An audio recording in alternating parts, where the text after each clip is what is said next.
l'édito politique.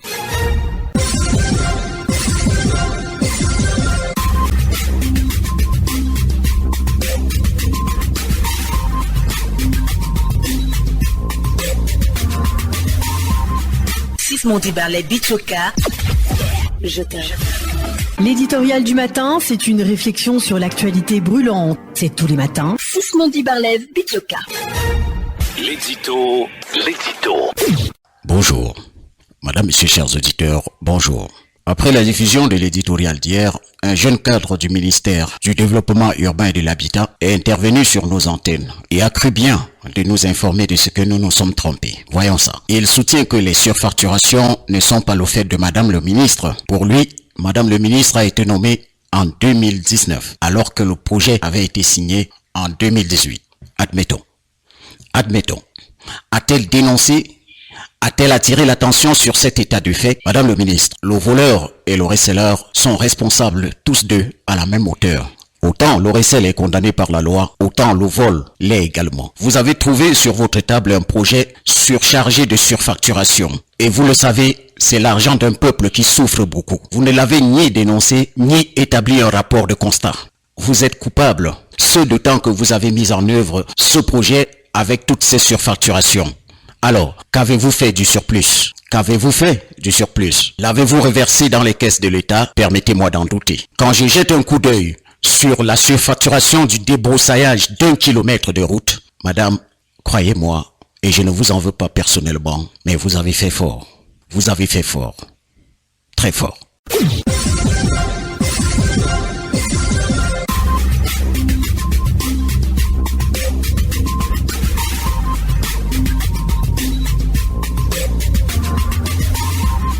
Sismon Dibarlet Bichoka, je t'aime. L'éditorial du matin, c'est une réflexion sur l'actualité brûlante. C'est tous les matins. Sismon Dibarlet Bichoka. L'édito.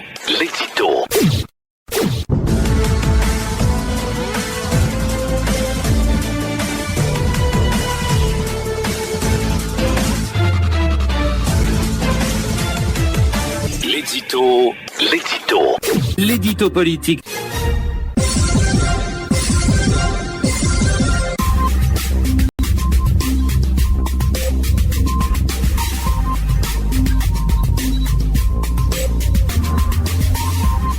Sismon Dibarlet Bichoka, je t'aime. L'éditorial du matin, c'est une réflexion sur l'actualité brûlante. C'est tous les matins. Sismon Dibarlet Bichoka. L'édito. Madame le ministre Ketia Cortez, voyez-vous, chacun de nous a une perception de ce que c'est que le patriotisme. Mais je crois que tous, on s'accorde à dire que c'est le plus grand amour qu'on puisse avoir pour son pays. Madame la ministre Ketia Cortez, ça fait un moment que des artistes, des politiciens, des opposants, bref, la nouvelle génération s'accorde à mettre sur le dos de la France le fait qu'elle soit la main qui a cultivé la corruption dans nos gènes. Et depuis un moment déjà, cette France-là se démène pour sauver son image. Entre autres, sauver cette image-là. Vous savez pourquoi je vous parle de ça ce matin, Madame Ketia Cortez? C'est très simple. Il y a des choses qui ne tournent pas rond dans le C2D, le contrat C2D de désendettement et de développement qui constitue un programme d'annulation et de reconversion de la dette extérieure avec la République française. Ce pays-là, la France, avait décidé, au travers d'un mécanisme, d'un effort bilatéral additionnel à l'initiative des pays pauvres très endettés. Le mécanisme prévoit que l'État camerounais effectue, au titre d'un prêt concédé, lui soit reversé au financement des programmes de lutte contre la pauvreté et le soutien de la croissance économique. J'en suis à me demander comment l'AFD, l'Agence française de développement, comment a-t-elle fait pour vous accorder la non-objection sur ce coup-là? J'en suis encore à me poser la question. L'Agence française de développement n'est pas une institution légère. Elle savait donc ce qu'elle faisait. L'AFD savait ce qu'elle faisait. Pour que cette agence donne la non-objection, il faut des bases. Par exemple, le marché aurait dû être publié au journal officiel.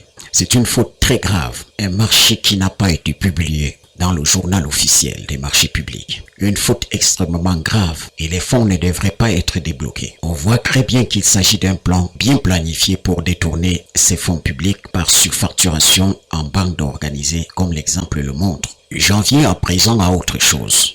Madame, la nouvelle technique de surfacturation, des travaux payés par l'État commence à nous faire beaucoup de mal.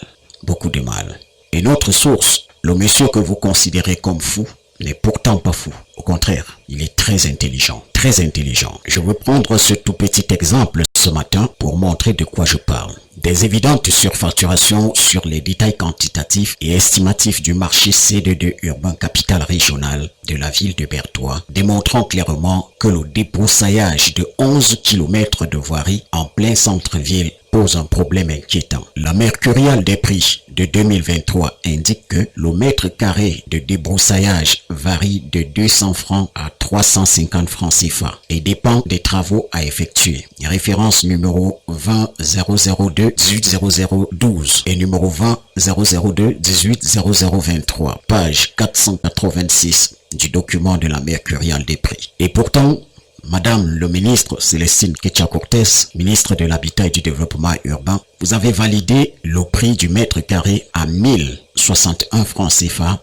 en 2018, montant facturé 188 821 926 francs CFA sur 177,966 mètres carrés. Dans le type A 2.00, le prix mercurial 2023 est de 650 000 francs CFA, référence numéro 20-001-18-0025, page 481 du document de la mercuriale des prix. Mais Madame Ketcha-Cortez, Madame le ministre du Développement urbain, vous avez validé à 809,394 francs CFA en 2018. J'ai pris le temps d'élaborer, de lire et de bien répertorier ces surfacturations, Madame le ministre. En attendant de revenir en pleine forme, j'ai voulu porter ceci à votre attention et à celle des auditeurs. En attendant que je revienne en pleine forme et que je prenne le dossier en main, je pose la question, Madame le ministre, très simplement. Vous-même, vous voyez ça comment?